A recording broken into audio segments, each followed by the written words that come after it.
It won't have a clue. Are you sure? I'm absolutely sure. He has to ask me every morning when he calls him up. Okay, welcome everyone back to Lecha Dodi. I want to dedicate the Shiur to a refuah shalema for Johnny Halpern, who's had a little bit of a tumble today. Hopefully he'll be okay. And his name, if I'm not mistaken, is Yosef Yonatan Ben Tzvi. I'm 99%. I don't know what his mother's name. Oh, wait a minute. I do remember his name. I think his mother's name was Rivka. Anyway, Yosef Yonatan Ben Tzvi and possibly Ben Rivka. So refuah shalema to Johnny Halpern. Okay. Right. Lecha Dodi. I've got a different interpretation. Okay. Hannah has a different interpretation. 1 second, Hannah. Let's just summarize where we got to last week. Wait a minute, we've done Lecha Dodi, haven't we? Once? Last week. Last week, Philip, No, we started it. last week. Oh. No, We we've not managed done the Lecha line. Dodi before. We managed one line. Well, you might have said it once or twice when you weren't wandering around talking to me, but we haven't done it in this shiur. So last week we got as far as to work out that it was written in around about 1540. I think we said, didn't we, Lionel? Yeah, 1540. It was written by Reb Shlomo Alkabetz in Sfat. And I showed you a little video of the courtyard of the shul of the Arizal, where Rav Alkabetz passageway that I showed you, and looked over the mountains and would have seen the sun set and was inspired to write Lecha Dodi. It isn't Bo Dodi, come, because it's all translated, isn't it? Lecha Dodi. All your translations there, you've all got. Dodi means to you, my love. No, not Lecha with a to you. It's Lech. With a H. Yeah. But you've all got come, right, in your translations. Lionel, what have you got? Come, yeah. What have you got in the little red book there, Barbara? Come, yeah. Everybody's got come, but it doesn't mean that, does it? Because that would be bo. Now, we have, before we give an answer to that, we have, am I right there? Come, yeah. Before that, we have a very interesting, have you got the place there? Yeah, very good. Thank you. We've got a very interesting reverse question, the flip side question, which Rashi addresses, and we will read it in the middle of January. What am I talking about? No. No idea. It's the reverse question of what we've just had. We have a question here where it says Lech, and it should say Go. Bo. Come. What's the So we're going to reverse of say that? bow. Go. We're going to say bow, and it means It says Bo, and it should say come. Lech. Right. In Egypt, from Parashat Bo. Vayom Hashem el Moshe, Bo el Paro. Let's just have a quick look at what Rashi says. I've got here's a chumash, Andy. That was good. That's because I never put it back on Shabbos. Let's just have a quick look at what Rashi says on Bo el Paro, because it might help us with our look at that. I just opened it at Parashat Bo. Must be a tzaddik. Not such a tzaddik. It wasn't the right page. Right. So here it is. Vayom Hashem Moshe Bo el Paro. Rashi says, V'hitrabo, and warn him. No, it's not Rashi that says it. I thought it was a Rashi that says it. Anyway, the Mefarshim ask, here we go. Although scripture, yeah, so the question is asked, why does it say Bo el Paro? Bo el Paro means Come to Paro. Hashem el Moshe. Hashem says to Moshe, go to Paro, right? So why does it say Bo? Any suggestions why it says Bo?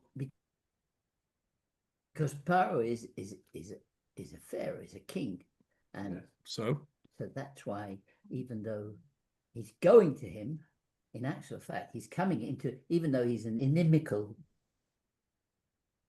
presence, but he is coming into the presence of royalty. so this Lech Yeah. el Paro. Go to Paro. Because Because come is a term of One endearment. 1 second, Jackie. Go- We've got Hannah. God's saying to accompany. Yes, excellent. Well, Hannah says, "What is when you say to somebody, come?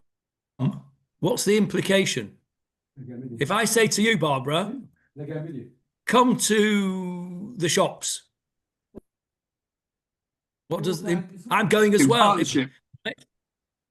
In partnership.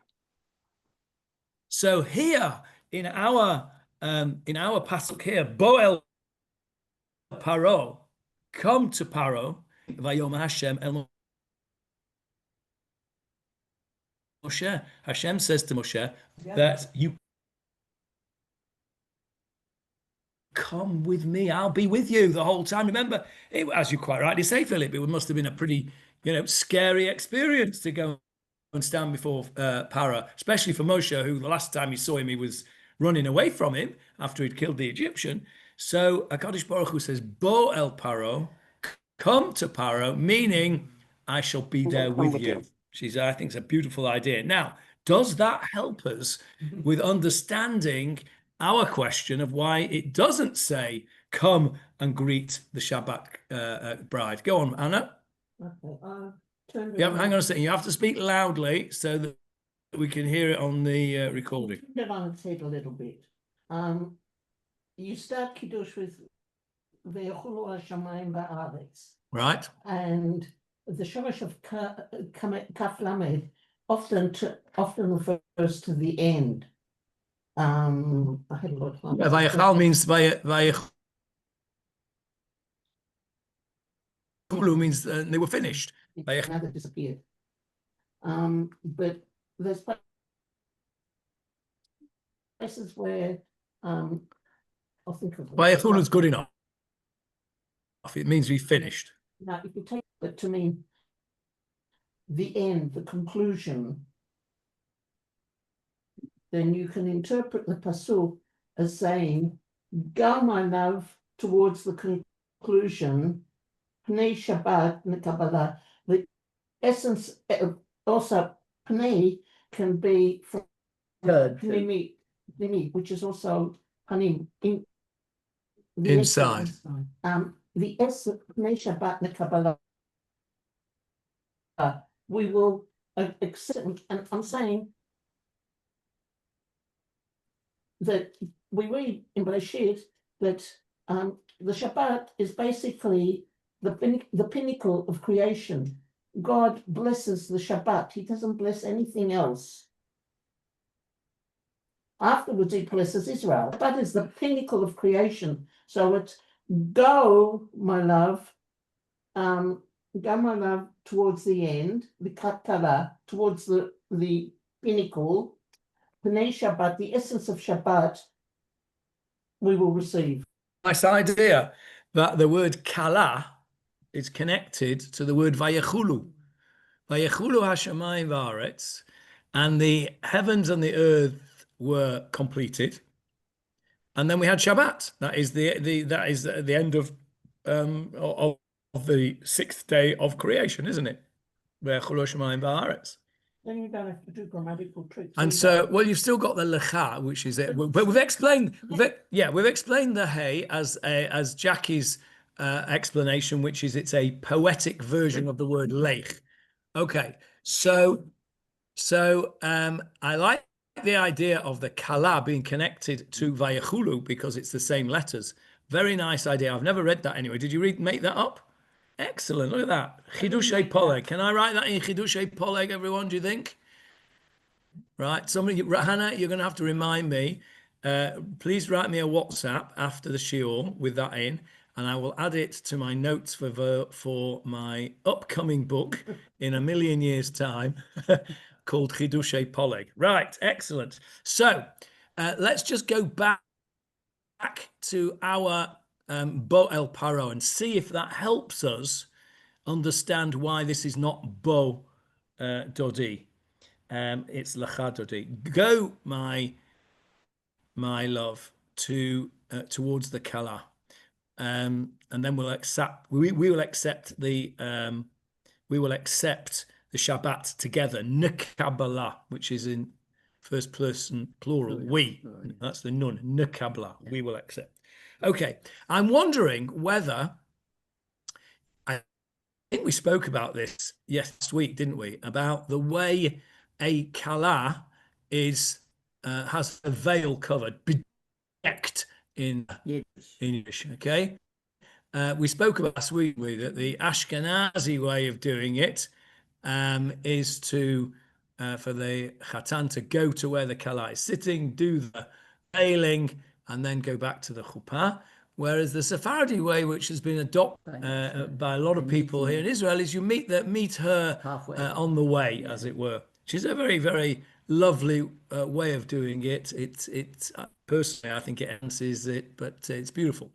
I wonder whether we can say that the narrator here is speaking to the chatan, Lecha Dodi, go, my love, and go and do your job of starting the process of, as it were, going to the Bedekin. Don't know, it just occurred to me that might be something. But anyway, where we got to was Lecha Dodi likrat kala, go, my beloved, to meet the bride. And we spoke about the bride being either HaKadosh Baruch Hu being the chatan and the people of Israel being the kala, or Shabbat itself being the kala. We did the first verse, didn't we? We did Shamor v'Zachor, and we spoke about the idea that there were two aspects to keeping Shabbat. But this is again like Naaseh v'Nishma, Shamor v'Zachor, because it should first be Zachor v'Shmor. Okay, it should be. I think we sort of mentioned this. I think Lionel sort of mentioned this last week. Yeah. Zachor and Shamor. Which one comes first? And only Philip here, because he was the one that wasn't here. Which comes first in Va'et Chanan? In Yitro, we have one, and then in Va'et Chanan we have the other. Which one comes in Va'et Chanan? Va'et Chanan. I think it's a contrary. It's twisted around. It's not like the Ten Commandments in Yitro. Va'et Chanan is slightly different. Okay, what does it say in Yitro about Shabbat? Zachor or Shamor? I think in Yitro, if I remember, it's Shmor. You had a 1 in 2 chance, Philip. I got it wrong. Yes. You did it on purpose. You made my. I know you did it on purpose to make my day. Yeah, you made my day. No, it says in Yitro Zachor, and it says in Va'et Chanan Shamor. Yeah. So we had the question, and I'm going to ask Philip this question as well, because we answered this question last week when you weren't here, and clearly you haven't listened to the recording. I haven't. So if it says Zachor in Yitro, and it says Shamor in Va'et Chanan, which it does, why does our verse say Shamor v'Zachor? It should say Zachor v'Shamor, because Zachor came first. Why does it say Shamor v'Zachor and not Zachor v'Shamor? Because the guy who wrote it made a mistake. Thought you were going to get the answer right then. I thought you were going to get the answer right then, but you didn't. Do you want to try again? Say the first half of your answer. Because the guy that wrote it was Moses. Who wrote Lecha Dodi? Sorry, Rav, who you said before, the guy in 1540, Rabbi Abulafia? It's not Rabbi Abulafia. Alphabets. What was his first name? Yitzchak.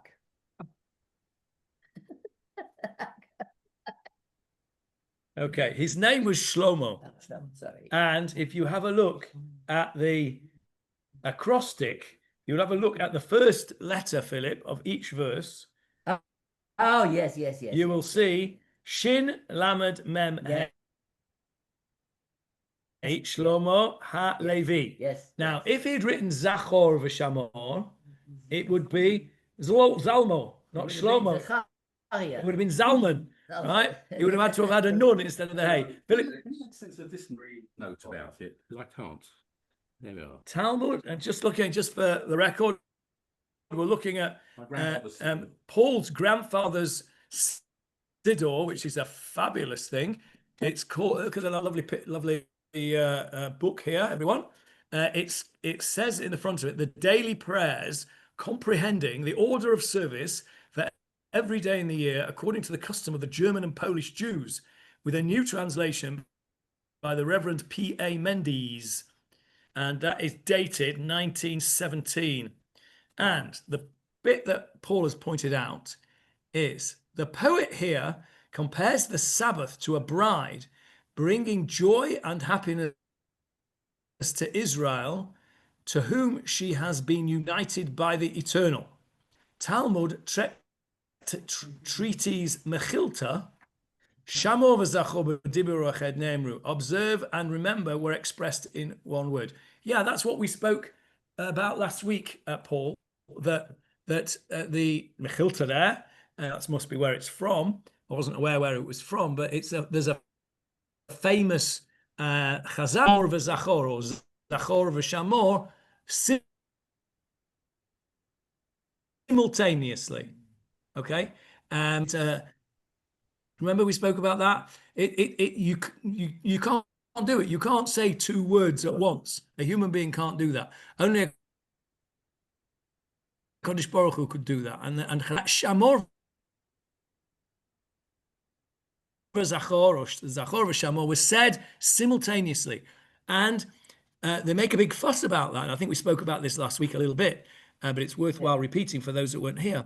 That the fact that HaKadosh Baruch Hu said Shamor in one, well, it's a bit of a play on words, because B'dibur echad means in one word, which is this simultaneous speaking, but it also means in one of the Aseret HaDibrot. Okay, Dibur is the singular of Dibrot. Yeah. So in one, B'dibur echad, in one of the Aseret HaDibrot, he said both Shamor and Zachor, or Zachor in Yitro, Shamor in Vet Chanan. So they make a big play of this, partly because we have to explain, don't we? If we didn't have this Chazal that said, Kodesh Baruch Hu said these two things at the same time, whatever that means, if we Chanan.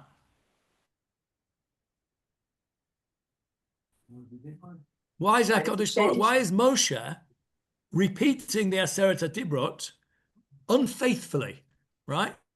Not being faithful to he wasn't being yekish about it, was he, Stanley? If he's repeating this Aseret HaDibrot, you'd expect him to repeat it.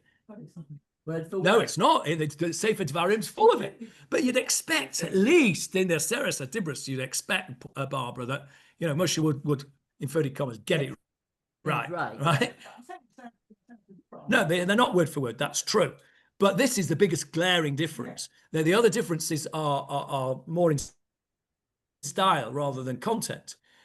So this Chazal from the Mechilta had to be brought forward, because otherwise we've got a massive question on Ve'et Chanan. Why Zachor has morphed into Shamor? Here last week, Zachor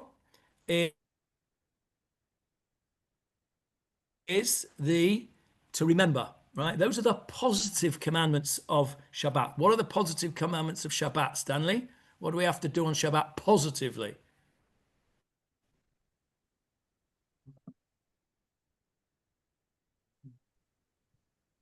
Light candles. Say Kiddush. What is a mitzvah tasei min Torah? That's Shamor. That's the negative. The positive aspect of Shabbat, Kiddush, right? Mekadesh Shabbat, okay? That's the positive. There's another positive commandment about Shabbat, one which is very pleasurable. Oneg Shabbat is part of Zachor. Oneg means, what does oneg mean? Oneg means enjoyment. Yeah, delightful. Oneg means ta'anug. If you say in modern Hebrew, it's a ta'anug, it means that's delightful, pleasurable. So oneg Shabbat is the pleasure that one gets from eating and drinking and sleeping and learning Torah and having lovely guests and, all that kind of stuff. Yeah, that's oneg Shabbat. When you I don't know about you, when I speak to my kids after Shabbat, first thing I say is, did you have a nice Shabbat?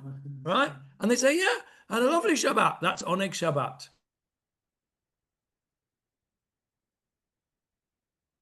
Right? So that's oneg Shabbat. Oneg the mitzvah. Oneg Shabbat. If you eat, and that's why Sudash Lishit actually is very important, because part of oneg, how do we define in Judaism pleasure? Bosov yayin, right? Ein simcha ela b'bosov refers to having nice food and primarily nice food and drink. So No, basar, when meat. you have your Friday night meal, many Johnny. people will not eat so much on a Friday during the day because you're going to get You're gonna load up on Friday yeah, night. you're going to load up on Friday night. You're going to have a larger and richer meal because you're hungry and blah blah blah. Shabbat morning, you could say the same.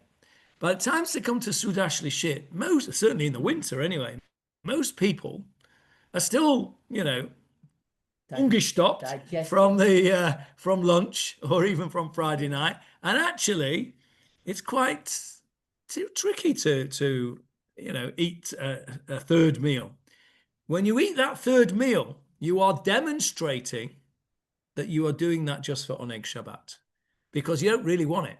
You don't want it because you're hungry. You don't want it because you need it. You have it because it's Shabbat, and there is a mitzvah to have 3 meals on Shabbat. So Oneg Shabbat is part of the positive commandment of Shabbat, and that is Zachor. Now, just to go back to Kiddush, one second, Hannah, just to go back to Kiddush before I forget. Kiddush is the main part of Zachor et Shabbat. What do we say in Kiddush? Yom HaShishi. Vayehi erev vayivoka yom hashishi vayechulu hashamayim v'aretz Not v'chol everybody says Vayehi erev Vayehi Vokeh, by the way. No, maybe not. It's there in the thing. Some people say it quietly. Yeah. Yeah. My minhag is to say it out loud because my father said it out loud. But there is a minhag for people to begin Yeah, we start with Yom HaShishi. If you begin with Yom HaShishi, I think you meant to say Vayehi erev vayivoka Maybe. quietly, but it's Can't not. remember. It's not vital. The main part is Baruch Atah Hashem Mekadesh HaShabbat. But we mentioned, don't we? We mentioned the Shabbat. What is that? There is, when we say it on Friday night after we've finished the Amidah, there is a halacha, isn't there? That if you're a bit slow in your Amidah and you finish your Amidah after the Tefilah has finished saying Vayechulu, you can't say Vayechulu on your own. You have to say it with somebody else. Why is that? It's a public declaration. So you've got to make a declaration.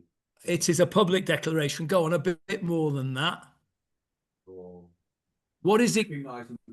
Yes. Put a word on it. What are you doing? What are you are giving? Eidut. Translate, please. Testimony. Yeah. You're giving testimony. Eidut. Vayechulu hashamayim v'aretz is eidut. It's testimony. You're not just stamp saying it. You are saying, I hereby declare and give witness that God created the heaven and the earth. Vayehi erev vayevoka yom hashishi. Vayechulu hashamayim v'aretz v'chol tzva'am. Vayechal Elohim, blah, blah, blah. Okay? No, you're right. But here we're in shul with a kehillah. Now, what is the problem? What is the problem with saying it on your own?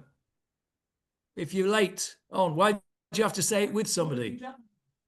So who do you declare it Okay, to? I'll answer that question in you a have to minute. say Wait. somebody- You're in shul, and you missed the Kehillah saying Vayichulu because you did a slow Shemona Esra, right? You've got to say it with somebody else. Why? Why can't you say it on your own?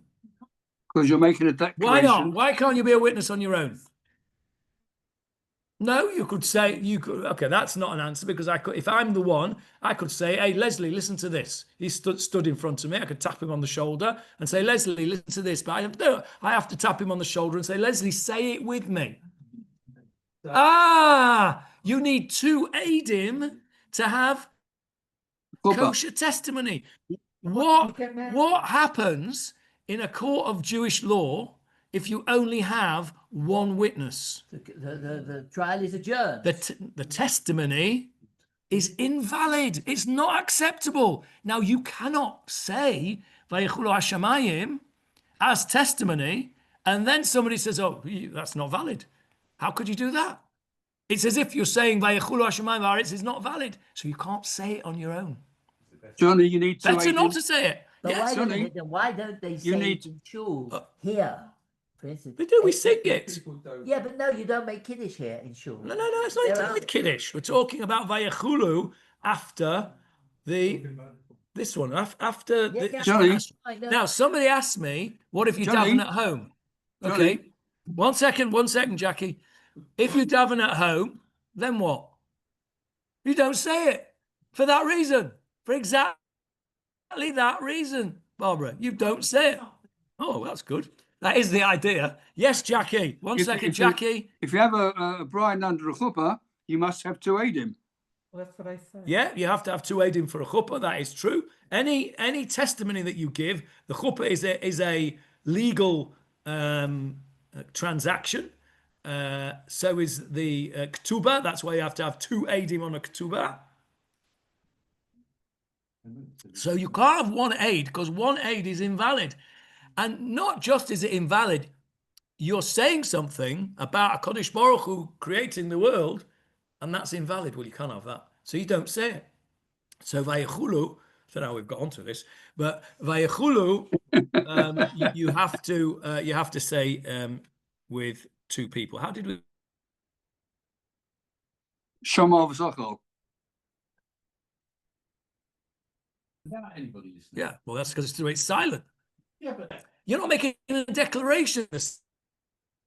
Silent. I mean, here he is making a declaration. You're in front of a group of people, and you're making a declaration. That's what that is. Vayichulu is The that. first time ever, 3 weeks ago, on Friday night, somebody said, we listened to me say Vayichulu after the service.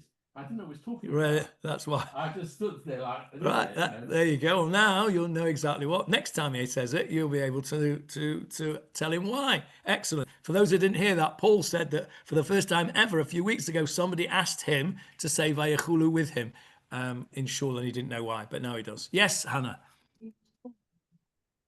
that's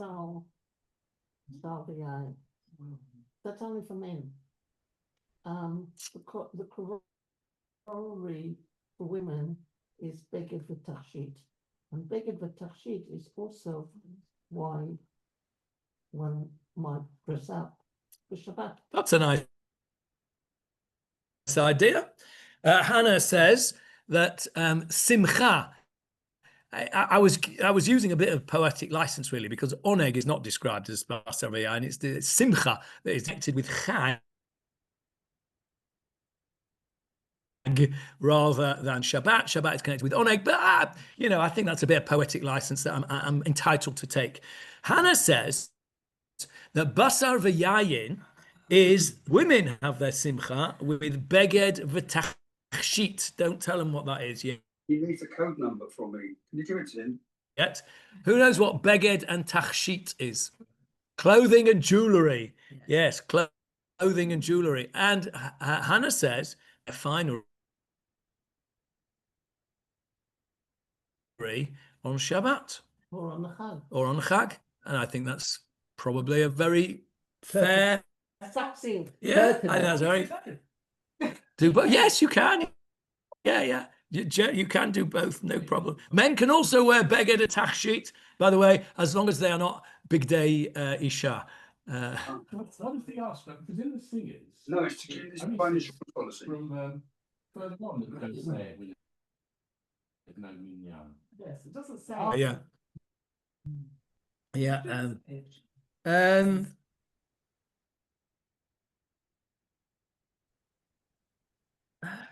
Perhaps it's, Just say the reader 776.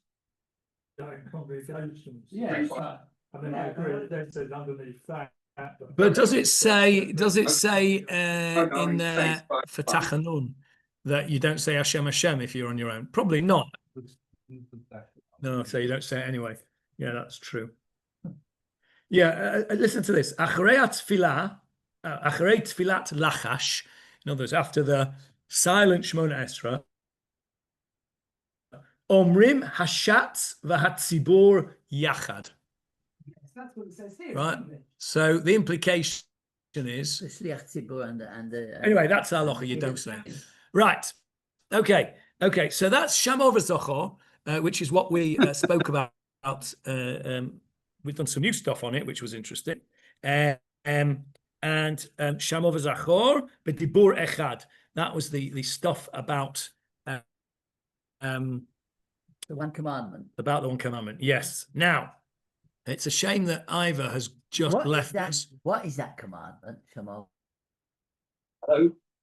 v'Zachor, Dibur Did you Echad. get that? One of the 10, Yeah. but which one? Number 4.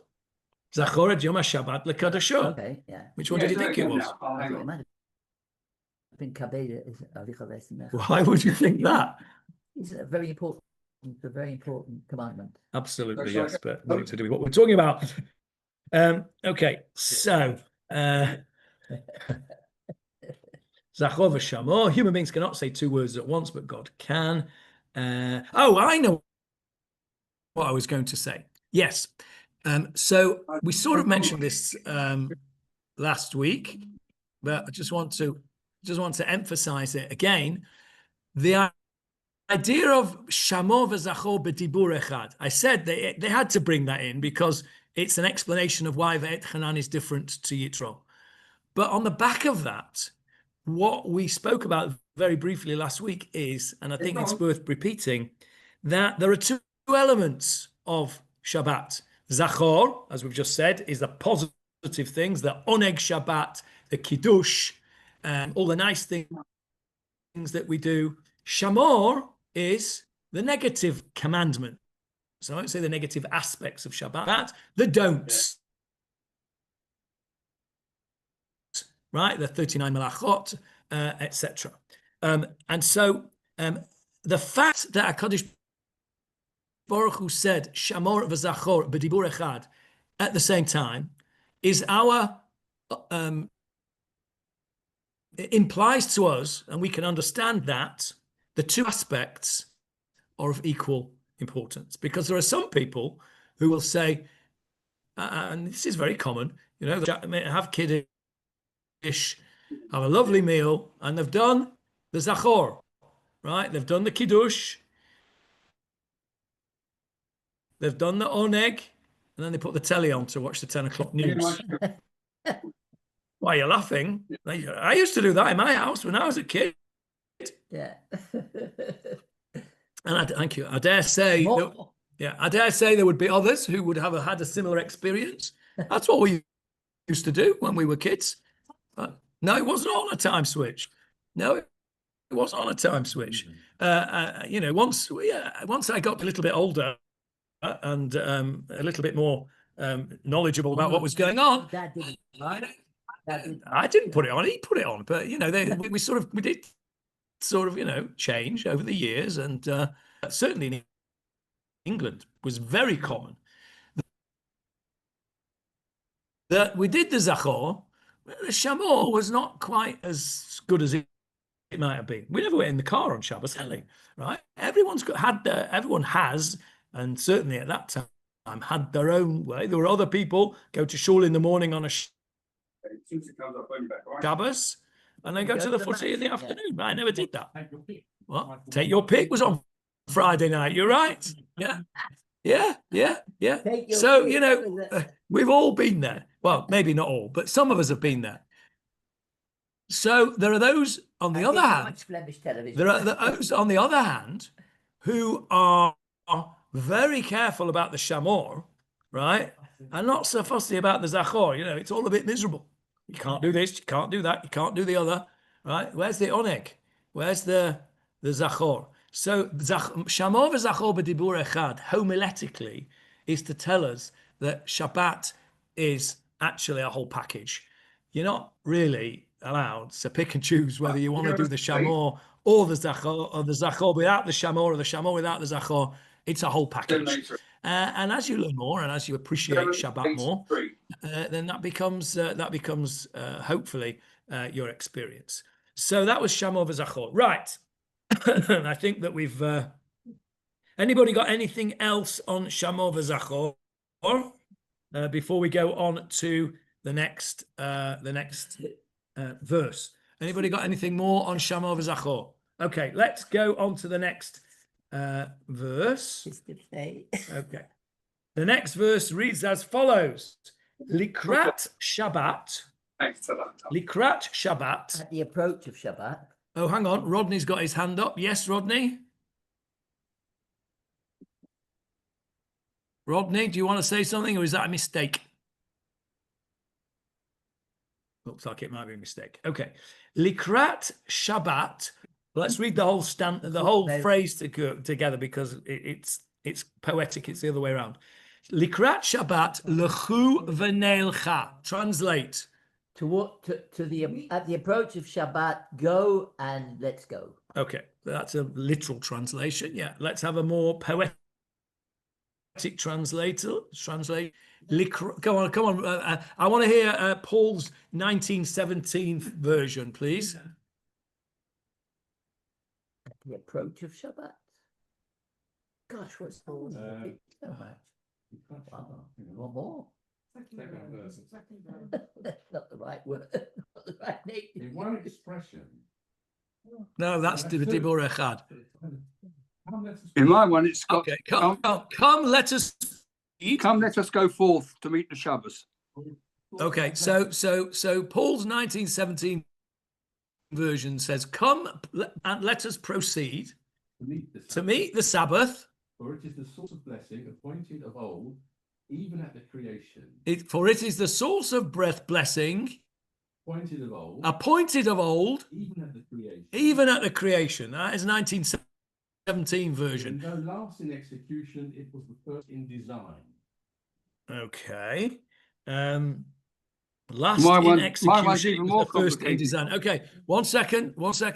Lionel, what year is your Siddur, please? It looks very old. I don't think it's as old as 1917. Hertz were probably about what, 30s? 1930s, maybe? Have a look in the front of your Siddur, it'll tell you. There you go. It'll say there somewhere.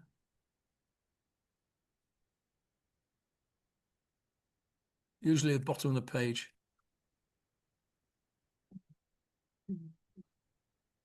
'59.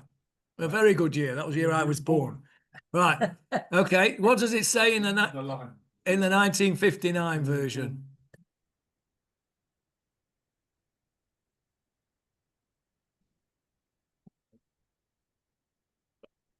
Give me over here, Lan. I want to read that.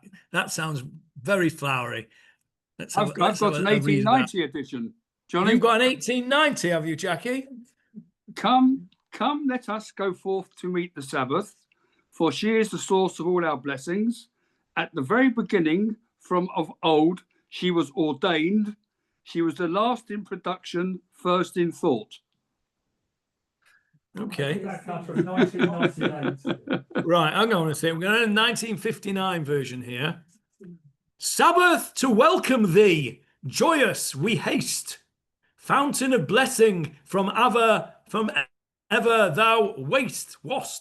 I think the guy had First in God's something planning, thou fashioned the last, crown of his handiwork, chief of days. So, Lowry, that is Lionel. I think the guy was suffering. Okay, what have you got in 1998, please? It's the same as Jackie thinks. The first edition was in 1890. All right. Yeah. Jackie, your brother says that you're reading the 1998 version. Right. Well, I'll tell you what I've got here. Let us go to meet Shabbat, for she is the source of blessing. From the beginning she was ordained, the end of creation, but the first in thought. Now I think that translation actually tells us what it's all about. Lionel's translation is completely unintelligible. It's poetic, but it's completely unintelligible. And Paul's one was not bad. What have you got there? Is that Very similar to what you just said, apart from the very last line, which was she was the last in production, first in thought. right? Okay. So what does it mean? What does that verse mean? Let us go and meet the Shabbat. Let us go and greet the Shabbat. Now, first of all, let's just stop there and say,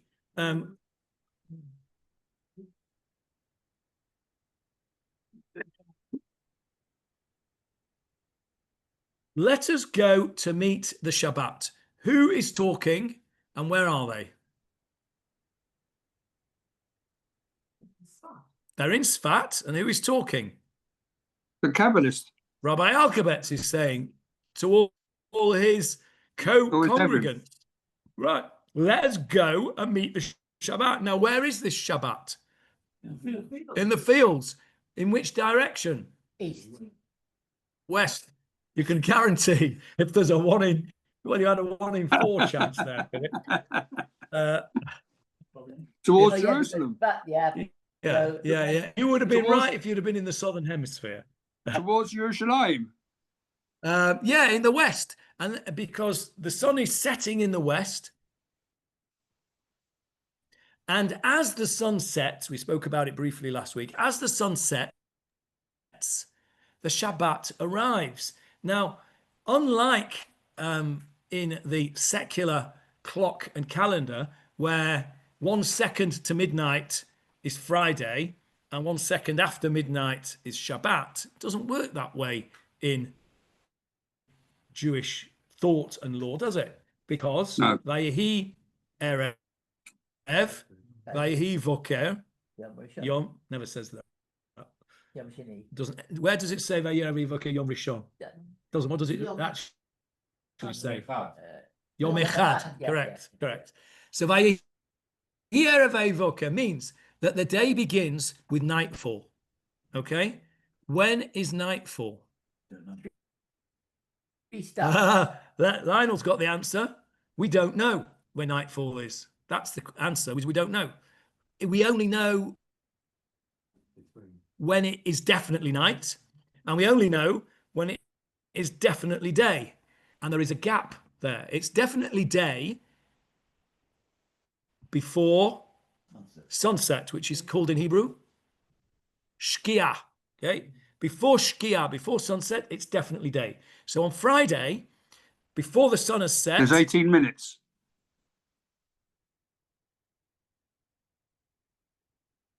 it is definitely not Shabbat.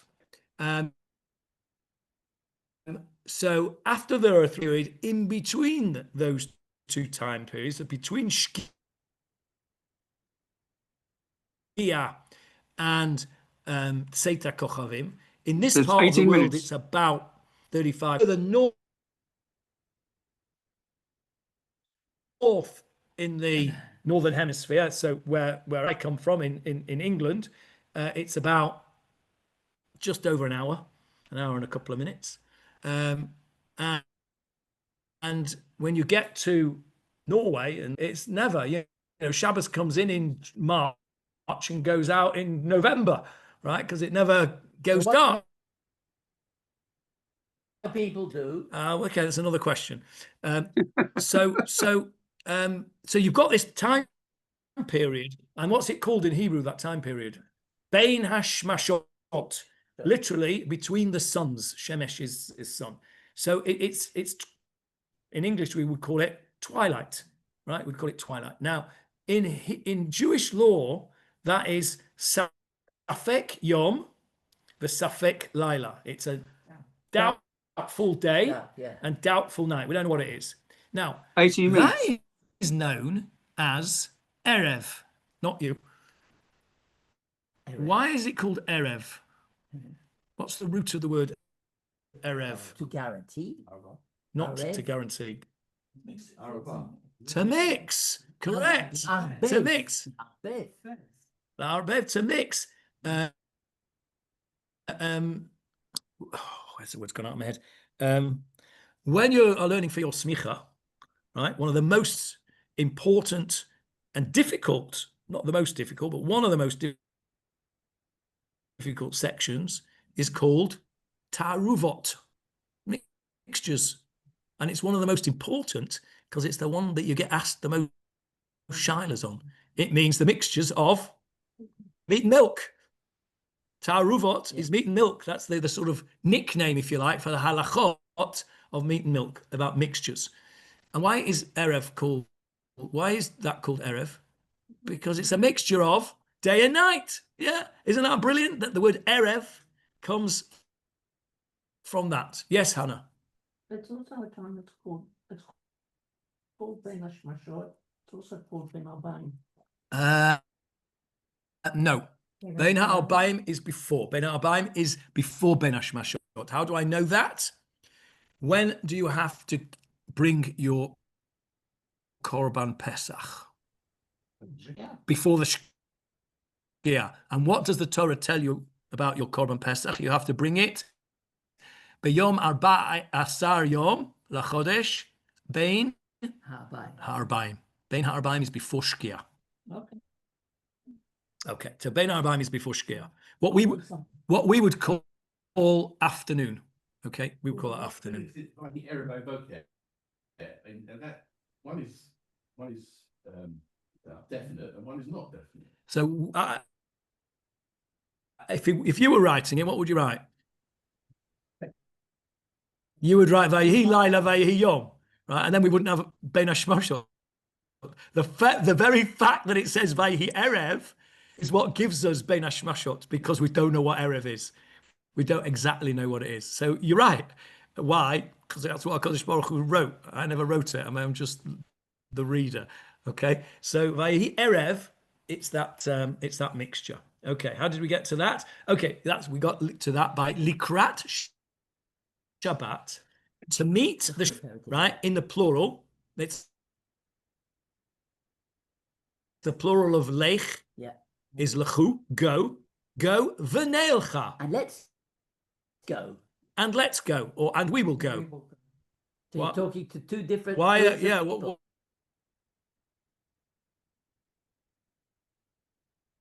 What's going on here? The potential converts, maybe. Oh, that's The interesting. chu would be to the potential converts. The neilcha is with the normal guys, with the guys who don't have to. You know why I think of that? Because of our friend here. We've got a friend here who's a lovely fella. He is a lovely fella, but I don't think this. Don't think that this applies. No, but Okay. but you know, I'm not putting it in. It's just poetic, isn't it? I think it's just poetic. Lechu v'neilcha. It's stressing it. It's come on, let's go and meet the Shabbat. A beautiful thing, right? Ki makor habracha. Ki, because he, it is. she, i.e. Shabbat is feminine. We spoke about Shabbat being feminine, and what else did we speak about being feminine last week? That also could be referred to it with Lecha Dodi Likrat Kala. Yeah. Shabbat is feminine. Yeah. What else did we say was feminine last week? The Shekhinah. Remember? Yeah. The Shekhinah, the divine presence, is feminine. Which is very important, by the way, that the Shekhinah, that the divine presence is feminine, because it shows us that HaKadosh Baruch Hu has, as it were, femininity and masculinity. Hashem ish gibor, Hashem ish milchama, but the Shekhinah is feminine. Okay, so likrat Shabbat lechu v'neilcha. Let's go and meet the Shabbat. Ki, because he, she, i.e. Shabbat, is makor habracha. The source of the benediction. The source of the Blessing. blessing. Yeah. Let's say the source of blessing, Yeah. right? That true? Yeah. Yes, Warren. It was interesting in the notes here. Zohar teaches us that all the weekday blessings and success come as a result of the Shabbat's holiness. Okay, lovely. So what is that art scroll? Art scroll footnote there, Warren has just read out, says that all of our blessings that we get during the week are as a result of the blessing that we get through Shabbat. So in other words, Shabbat is the source of all the blessing. Now, we call in English, we call the first day of the week Sunday, okay, which means what? What's the origin of the word Sunday? Sunday. The day of the sun, right? It's a nod to the sun for those who used to worship the sun. Monday, the moon, right?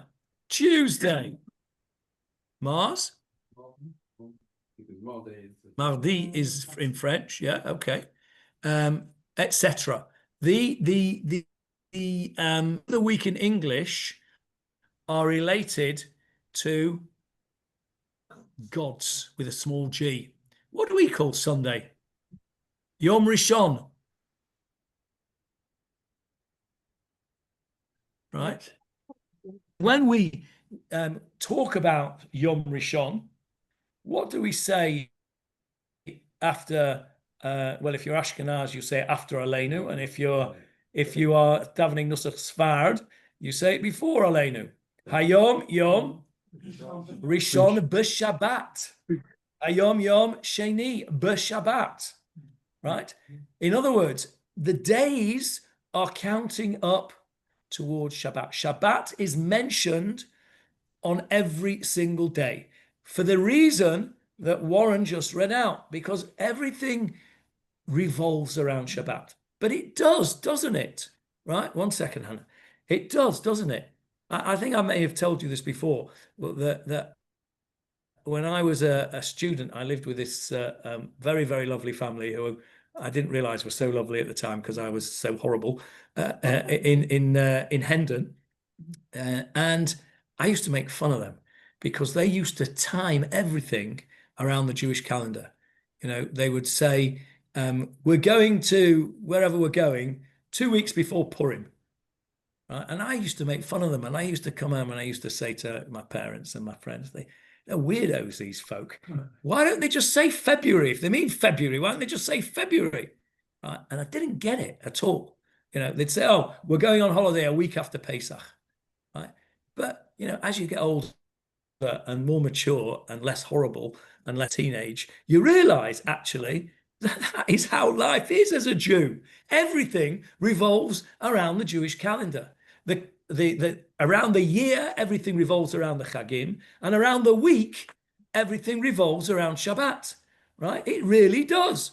It really is Yom Rishon Shabbat, b'Shabbat, Sheni b'Shabbat. And by the time you get to Chamishi b'Shabbat, you're starting to think, well, you know, what do I need to go? You know, I'm a bit late now. I need to go and get the stuff that I haven't already got during the week for Shabbat.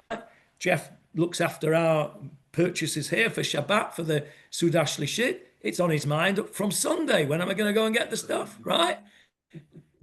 Hayom Yom Rishon b'Shabbat. It is Shabbat is the source of all blessing, and that is what this says. Likrat Shabbat lechu v'neilcha ki hi makor habracha. I don't know about you, and I can't say that this was always the case during my life. Certainly not when I was a horrible teenager. But right now, that is as true a statement as it gets.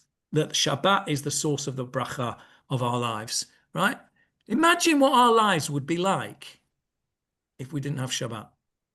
I feel sorry for the people that don't have Shabbat, that don't have something special as Shabbat, because it really does. It's the fulcrum around which the rest of the week revolves.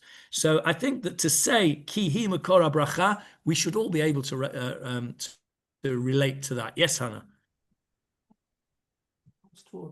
The first 3 days of the week Yonik draw from the previous Shabbat, and the last 3 days draw from the coming Shabbat. So basically, it splits. So what? It splits. Yeah, what Hannah has said is the first 3 days of the week are connected to the previous Shabbat, and as it were, yonek. She uses that word yonek, which means to suckle, to nurse. It takes its nourishment from the previous. What did you say? Nurtured. Nurtured. Yeah, it takes its nourishment from the previous Shabbat. Is Coming Shabbat. yeah, right. When Can I add something? yes, exactly. That was my next question, Barbara. You're tuned into my questions. That's why. When can you make Havdalah until Tuesday night. For that very reason, because Okay, can I that's why add you've got something here? Lechun Ranana at the end of Shiur Shel Yom from Wednesday. That's a very good point, Lionel. Let's have a look at the Shiur Shel Yom for Wednesday, and we'll finish with this because we run out of time. Johnny, can you hear me? I want to add something right now. Johnny, we didn't man. We used to. am I on? Can you hear me? I can sort hear of you. speed, aren't we? Okay, I'm not muted. You know, we've got as much time as the Kodesh Baruch Hu gives us. Here we go. Johnny. Yom Revi ends with Lechun Ranan al Hashem Nariel and Yishenu, which is the beginning of Kabbalat. Shabbat. How do I put my hand up? Excellent, Lionel. Well done. I'd forgotten. Johnny, Brilliant. So can you there we hear go. me? By Wednesday morning, we're already looking forward to the coming Shabbat. Johnny, What does that mean, by the way? Lechun Ranan al Hashem. Lechu, same word. No Ranana. Sing. You all know that. Means to joy, to be joyous. Forget about it. He can't hear me for some reason. Rena. Can't hear me either, I don't think. The name Right. Rena. Okay. I'll try and on get that wonderful note, Johnny. we will. Johnny, Yes, Jackie. Faye's trying. Mazel tov. You can hear us. Yes. Faye's trying to get hold of you. I've been trying to. We no, can't no, hear a Johnny. word you're saying, Jackie. Try No, again. He can't hear us. He wants Faye. Faye wants you. I want to No, say we can't something. hear you at all. You can't hear me either. Hang on a minute. I'm Johnny. trying to hear Jackie first. No, Jackie's trying to tell you that. Wait a minute. Jackie, you want to say something? I No, want you to Jackie's say one. frozen. Right. Faye. I want. Oh, He's going in and out. Can't hear. We can't hear you, Jackie. You're in and out. Let's try Faye. Can you hear me now? Faye, what do you want to say? Can you hear me now? Can you hear me Yes, now? we can hear you now, Faye. Mazel tov. Okay, I've been trying to say this for the last 10 minutes. Yes, go ahead. The Amshin, I know how much you love Chassidut, but the Amshin of a Rebbe is keeps No, Shabbos. we can't hear you either. Right. Nobody I can thought hear you you. did